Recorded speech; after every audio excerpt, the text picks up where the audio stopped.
Hello everyone and welcome to my channel YNR Trends. I hope everyone is having a wonderful day. Before we begin, please hit the subscribe button and give this video a thumbs up. The room felt like it was holding its breath as the DNA results lay on the polished coffee table at the center of the penthouse, a single sheet of paper carrying the power to detonate generations of secrets, and Adam Newman stood frozen, his jaw clenched so tight it looked as though one wrong word might shatter him, while Connor hovered a few steps away, confusion and hope colliding in his eyes, the fragile hope that this test would finally give him certainty, belonging, a name he could hold onto without doubt, but instead the silence stretched, thick and suffocating, until Adam's trembling hand reached for the envelope and tore it open with a sharp, almost violent motion, his eyes scanning the words once, twice, a third time as if the truth might rearrange itself if stared at long enough, yet it didn't, it only sank deeper, carving itself into him with merciless clarity. And suddenly his breath hitched, his vision blurred, and a bitter laugh escaped his throat, raw and broken as he whispered almost to himself, "This can't be right." While Chelsea watched from the doorway, fear flooding her face because she recognized that tone, that edge, the sound Adam made when the world betrayed him all over again, and Connor took a tentative step forward, his voice small but desperate as he asked, "Dad? What does it say?" And that single word, Dad, was the match that ignited everything because Adam's eyes snapped up, blazing with a mix of fury, humiliation and devastation, and in that instant all the years of doubt, manipulation, whispered lies, and buried suspicions surged to the surface like a tidal wave, crashing through every fragile wall he'd built to survive, and before anyone could stop him, Adam strode toward Connor, towering over the boy who had once been his anchor, his reason to be better, his proof that redemption was possible, and he roared, "Don't call me that!" The words echoing like a gunshot, leaving Connor stunned, his face draining of color as tears welled in his eyes, and Adam's hand trembled at his side, fingers curling into a fist as the paper fluttered to the floor, revealing the devastating truth in black and white. Adam Newman was not Connor's biological father, and the betrayal burned hotter than any wound he'd ever endured, hotter than Victor's rejection, hotter than Billy's hatred, hotter than every scar life had carved into him. Because this was personal, this was his child, or so he had believed, and the sense of being robbed, lied to, used, detonated inside him until reason evaporated, and when Connor whispered, "What do you mean?" Adam's restraint finally snapped, the sound sharp and horrifying as his hand flew out, striking Connor across the face in a split second of uncontrollable rage, the slap echoing through the room, leaving Connor stumbling back, clutching his cheek, his eyes wide with shock and disbelief, and Chelsea screamed Adam's name as she rushed forward, wrapping Connor in her arms, her own heart shattering as she realized the truth she had tried to bury had just destroyed everything, and Adam stood there, breathing hard, staring at his hand as if it belonged to someone else, horror dawning too late as the weight of what he'd done crashed down on him. Yet the damage was already done because Connor's sobs filled the air, raw and broken as he cried out, "Why would you do that? You're my father!" And Adam's voice cracked as he shouted back, tears streaming down his face, "No, I'm not. I'm not your father." The words slicing through Connor with brutal finality, and Chelsea fell to her knees, sobbing apologies she knew would never be enough, confessing through tears that she'd suspected the truth for years but had been too afraid to face it, too afraid to lose the fragile family they'd built, and as Adam listened, every memory replayed in his mind with cruel new meaning, every moment he'd held Connor as a baby, every promise he'd made to protect him, every sacrifice, every fight, now tainted by the knowledge that it had all been built on a lie, and the betrayal felt unbearable, like a poison coursing through his veins, erasing any sense of identity he'd clung to, because being Connor's father wasn't just a role, it was the one thing that had made him feel worthy of love, and now that was gone, ripped away in a single devastating revelation, and he staggered back, knocking over a chair as he shouted that he'd been played, manipulated, humiliated, demanding to know who the real father was, his voice dripping with venom as he spat names like weapons, while Chelsea shook her head, unable to answer, and Connor watched from her arms, his world collapsing as he realized the man he called Dad was slipping away before his eyes, replaced by someone unrecognizable, someone terrifying, and when Adam finally locked eyes with him again, something shifted, the rage faltering just enough for guilt to seep in, heavy and crushing, because beneath the fury he saw the fear, the heartbreak, the innocent confusion of a child who had done nothing wrong, and his voice softened, trembling as he whispered,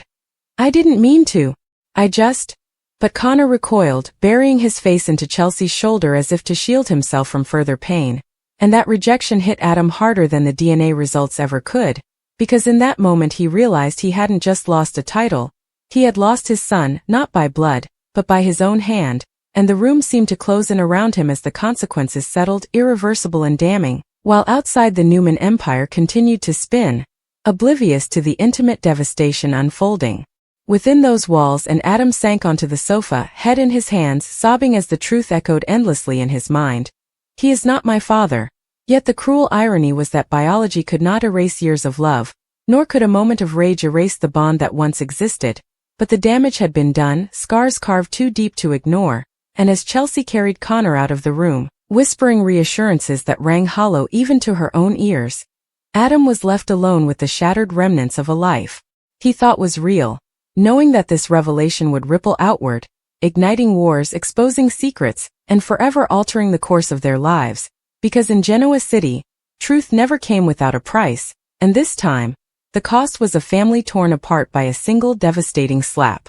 Hours later, the penthouse sat in eerie silence, the kind that pressed against Adam's ears until every breath felt too loud, too accusing, and he remained exactly where Chelsea had left him, slumped on the sofa with his jacket discarded on the floor like a shed skin, his knuckles raw and red from punching the marble countertop again and again until pain became the only thing sharp enough to cut through the haze of self-loathing, because no matter how many times he replayed it in his mind, he couldn't undo the moment his hand connected with Connor's face, couldn't unhear the crack of skin against skin, couldn't erase the look in his son's, no, not his son, his mind viciously corrected, Connor's eyes when trust shattered into terror, and the DNA results lay crumpled nearby like a corpse no one dared to bury, mocking him with their clinical certainty, percentages and markers reducing a lifetime of love to a biological footnote, and Adam's thoughts spiraled, dragging him back through every lie he'd ever been told, every time Victor had questioned his legitimacy, every cruel reminder that he was always the outsider, always the mistake, and now history was repeating itself through Connor, as if the universe were determined to prove that Adam Newman was never meant to belong anywhere, never meant to keep anything pure or good. And when the elevator doors finally opened with a soft chime, Adam didn't look up, already knowing who it would be because disappointment had a way of arriving wrapped in familiar faces, and Victor's footsteps were steady, controlled, the sound of a man who had lived his entire life believing he could survive any storm, and Victor took in the scene with a single calculating glance, the broken glass, the overturned chair, the hollowed-out sun, and instead of sympathy, his expression hardened, his voice cutting through the silence like a blade as he said, "I heard there was an incident," and Adam laughed bitterly, a sound devoid of humor as he muttered, "That's one way to put it," refusing to meet Victor's gaze because he already knew what he'd find there, judgment layered with inevitability, and Victor continued relentless as ever. "You let your emotions get the better of you." Again. And that word again ignited Adam's fury all over, because it carried decades of accusation, decades of never being enough, and he shot to his feet, towering over Victor as he snarled, "Don't you dare lecture me. Not you. You don't get to judge how I react to betrayal." And Victor's eyes flashed, but he remained unflinching, firing back. Betrayal doesn't excuse violence, especially against a child. And the truth of that hit Adam like a physical blow, his bravado crumbling as guilt surged so violently he had to turn away, his shoulders shaking as he whispered, "I didn't mean to hurt him," and Victor scoffed softly, "Intent doesn't change the damage." Words that echoed ominously because Victor knew something Adam didn't yet, something far more dangerous, and as if summoned by the tension, the door opened again, this time revealing Chelsea, her face pale and resolute, Connor nowhere in sight, and Adam's heart leapt painfully into his throat as he rushed toward her. Desperation overtaking pride as he begged, "Where is he? Is he okay?" And Chelsea held up a hand, stopping him cold, her voice trembling but firm as she said, "He's with Chloe, and he doesn't want to see you." And those words cut deeper than any insult Victor could deliver, because they carried finality, and Adam staggered back, shaking his head as he whispered, "I didn't mean it. I was angry. I was hurt." And Chelsea's eyes filled with tears as she snapped, "So was he. He just found out the man he calls father isn't biologically related to him, and then that same man hit him, Adam."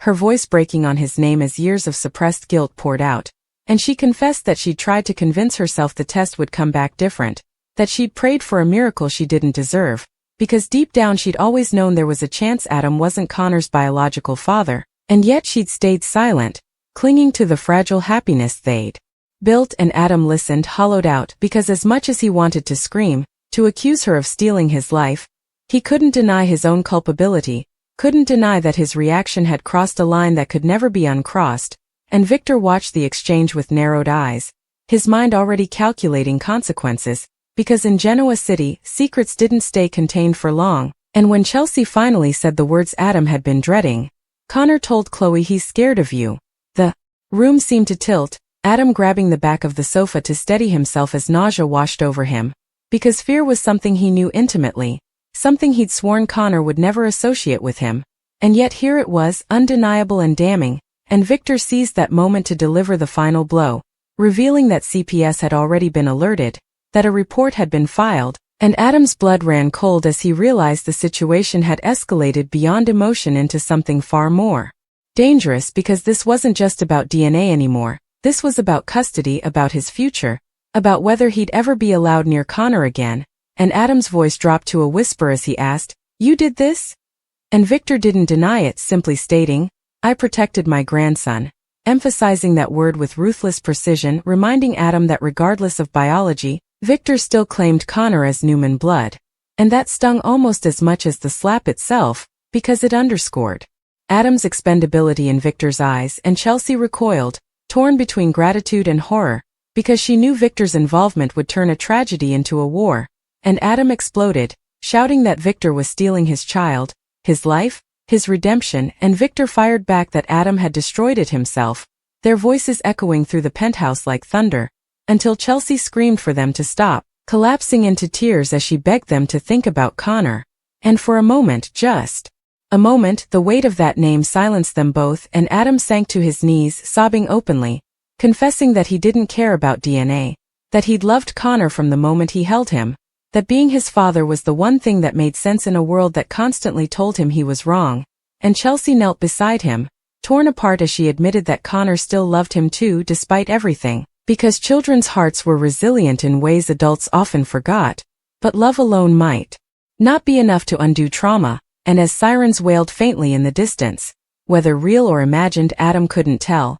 he realized the truth was spreading, seeping into every corner of their lives, poisoning reputations, alliances, futures, and somewhere across town, whispers were already beginning, rumors forming, because Genoa City thrived on scandal, and this one was explosive. And as Chelsea finally stood, wiping her tears, she told Adam that for Connor's sake, there would be boundaries, therapy, time apart, words that sounded reasonable yet felt like a life sentence, and Adam nodded numbly, knowing he deserved them, knowing he might never forgive himself. And when she left, taking what little hope remained with her, Victor lingered, studying his son with an expression that was almost regret, almost, before turning away and saying, "If you want any chance at redemption, you'll control yourself. This is your last one." And then he was gone. Days later, the storm that had erupted inside Adam Newman did not fade with time. It calcified, settling into something heavier, more dangerous, as Genoa City buzzed with whispers that slithered through boardrooms, coffee shops, and living rooms alike, because secrets never stayed private for long, and this one carried the unmistakable scent of blood, betrayal, and scandal, and Adam felt it everywhere he went, in the sideways glances, the sudden silences, the headlines that danced just shy of naming him outright yet made his guilt unmistakably clear. And though the penthouse had been cleaned, repaired, restored to its pristine perfection, Adam himself remained irreparably cracked, haunted by Connor's face, by the echo of his own voice shouting words he could never take back, by the knowledge that no matter what the DNA said, he had become the very monster he'd sworn never to be. And when the court order arrived, temporary supervised visitation only, his hands shook as he read it, because it felt like a verdict not just on his actions, but on his worth as a human being. And yet beneath the crushing weight of shame, something else stirred, something stubborn and defiant, because Adam Newman had survived worse than this, and if there was even the smallest chance to make things right, he would bleed for it, crawl for it, sacrifice everything for it. And so he walked into the therapist's office the next morning like a man walking into judgment, sitting under fluorescent lights that stripped away all illusion, confessing his rage, his fear, his lifelong terror of abandonment, admitting that the slap wasn't about Connor at all but about Adam's own wounds being ripped open yet again. And for the first time in his life, he didn't deflect, didn't blame Victor, didn't weaponize pain, he owned it, because somewhere deep inside he knew that if he didn't face himself now, he would lose Connor forever, not just physically but in spirit. And while Adam fought his private war, Chelsea fought her own, standing firm against pressure from every side,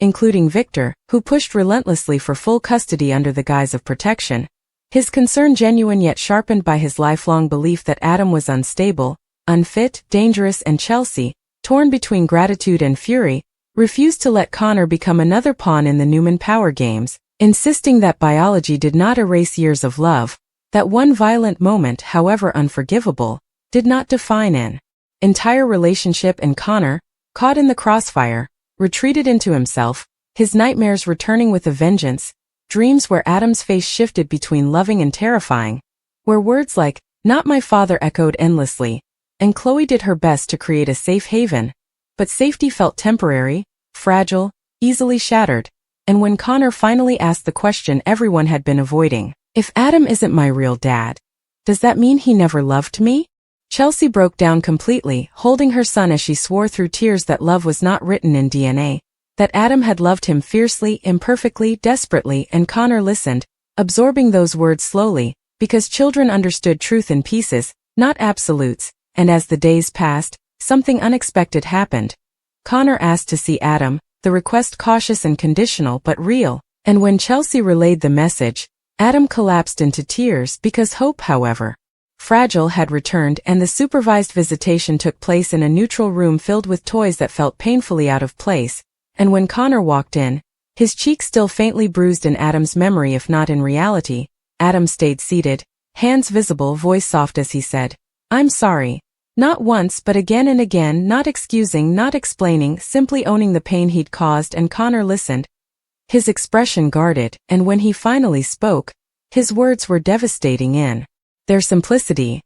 "I was scared." And Adam nodded, tears streaming down his face as he whispered, "I know. And I hate myself for that." And something shifted then, not forgiveness, not yet, but understanding, a bridge tentatively rebuilt plank by fragile plank. And as the visit ended, Connor surprised everyone by hugging Adam briefly, tightly, before pulling away, whispering, "Don't ever do that again." And Adam swore with every fiber of his being that he never would, because he understood now that being a father wasn't about biology, control, or pride. It was about restraint, humility, and showing up even when it hurt. And yet just as healing began, the final twist emerged like a knife from the shadows, because new DNA results surfaced, this time revealing the identity of Connor's biological father, a name that sent shockwaves through the city, a name connected to past betrayals and long-buried crimes, someone dangerous, someone who saw Connor not as a child but as leverage. And when Adam learned the truth, something primal ignited within him, because while biology might not make him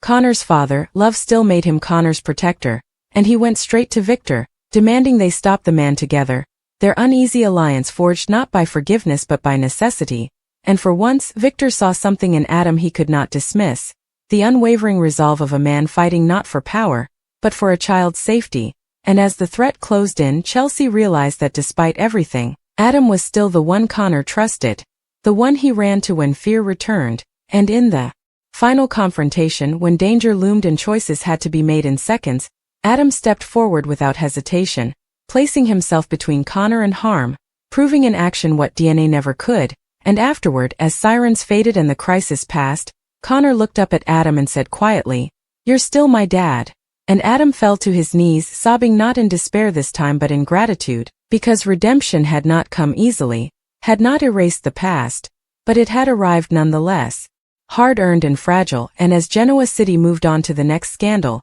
the next betrayal, the next shock, one truth remained unshaken beneath the rubble. Fatherhood was not determined by blood alone, but by who stayed, who fought, who learned, and who chose love even after failing spectacularly. And Adam Newman, forever flawed, forever scarred, walked forward not as a perfect man, but as a man who had finally learned that being a father meant becoming someone worthy of the title every single day. And in that hard-won understanding, the story did not end in destruction, but in the quiet, painful, hopeful beginning of something real.